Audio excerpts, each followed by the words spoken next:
What's one focal length you feel like you can't live without? Me personally, for crop sensor, I'd say 30 or 35 millimeter. For me, that's the sweet spot. Not too tight, not too wide. And guess what? I have here with me a new lens to share. This is the Ttartisan 35 millimeter f1.8. And in this video, I'm gonna give you 5 reasons why this could be the lens you've been looking for.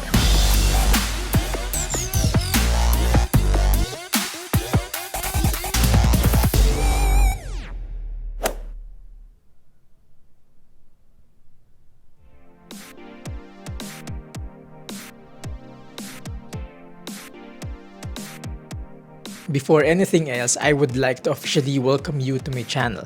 Thank you for making it past the intro. If you are into cameras, gadgets, technologies, all that good stuff, please do subscribe and hit that bell if you haven't yet. In that case, you won't miss out on anything from this channel. By the way, shout out to Ttartisan for making this video possible. They just sent me this lens but they did not pay me to make this review or whatsoever, so I'm giving my honest thoughts and opinions. Having that out of the way, let's dive right into the topic.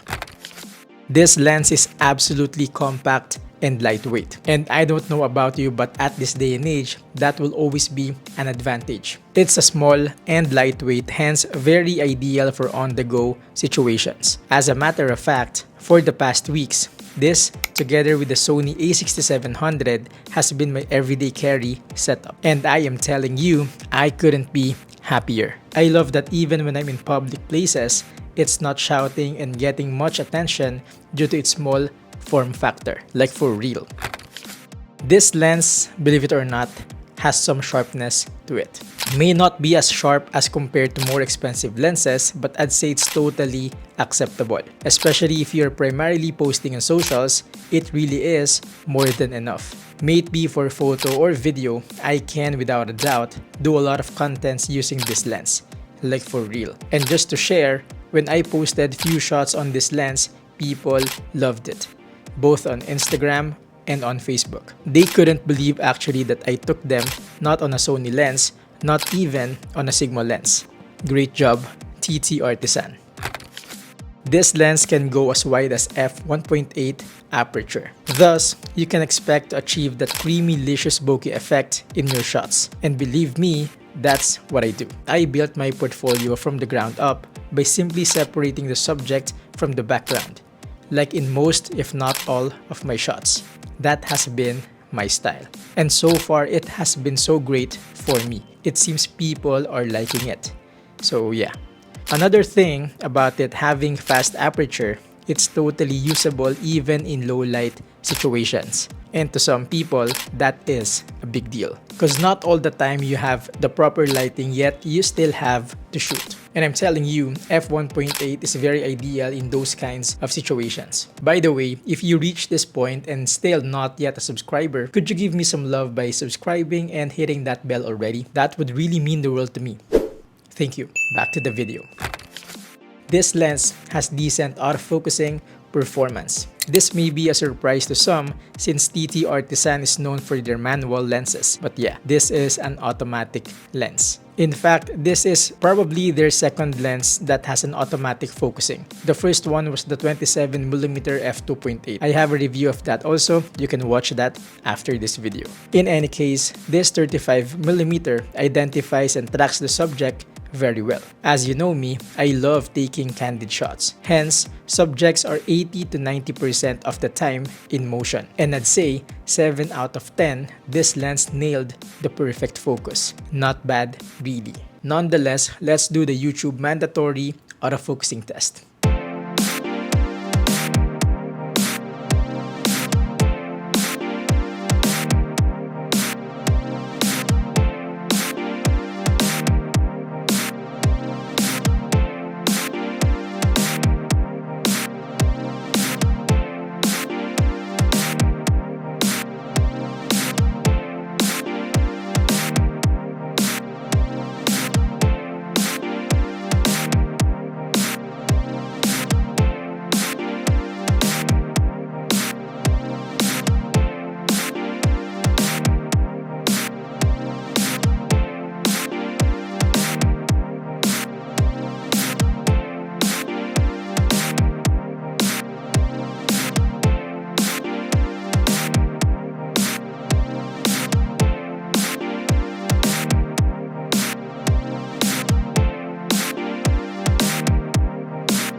This lens has the not too wide, not too tight focal length. Well, at least for me. It might be too tight to some, but for me, as to how I do things, I could really use it for a lot already.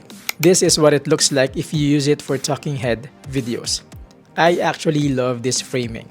And look at that background separation. Whenever I watch creators that have this kind of talking head, I automatically follow. It's just so pleasing for my eyes. And fun fact, this was the first focal length that I used for my talking head videos when I started. Yeah, very nostalgic. As for product showcasing, again, due to compression and fast aperture, you can really see the subject popping out of the background. Perfect for when you do a product review or something. Hence, you can expect the same for other creative cinematic shots like these. However, if you're planning to use it for vlogging, sadly, it's not meant for that. Again, that is just my opinion. Now I'd say it's too tight for a focal length. But yeah. Nonetheless, 35mm is something that I'd say a powerful focal length for any type of creative. Good job, Ttartisan. So if you are in doubt or in hesitation which focal length to buy, I personally can vouch that 30 or 35, you can't go wrong with any of that. Yeah, that's proven and tested because like I said, I started with that focal length. So yeah. This lens has this unique lens hood that I personally like. In my opinion, it kind of gives that like a vintage point and shoot camera vibe.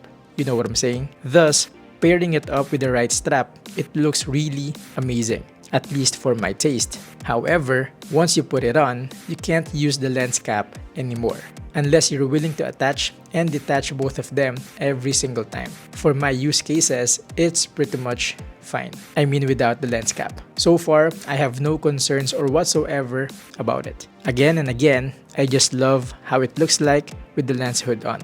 This is in consideration that I don't like using lens hoods on my lenses. So yeah, good job, Ttartisan. But that's it, ladies and gentlemen. As for conclusion, if I haven't mentioned yet, despite being such a great performing lens, this lens is very affordable. Because by the time this video is made, you can buy one for only. This could be one of the most budget-friendly autofocusing lenses at this point in time. But there you go, folks. I am sure I wasn't able to cover everything, so let me know your thoughts in the comment section, or we can connect on Instagram or on Facebook or on TikTok also. As I end, if you're getting value from this video, please do like and subscribe for more not super technical but rather practical approach to gadgets and technologies. Until then, thank you for watching.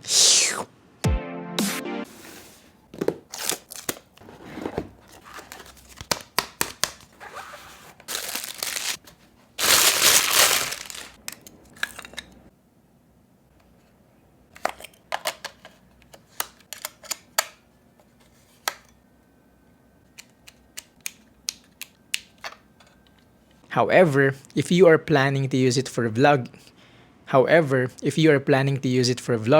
sadly, it's not meant for it. However, if you're planning to use it for vlogging, sadly. However, if you're planning to use it for vlogging, However, if you're planning to use it for vlogging, sadly, it's not meant for that.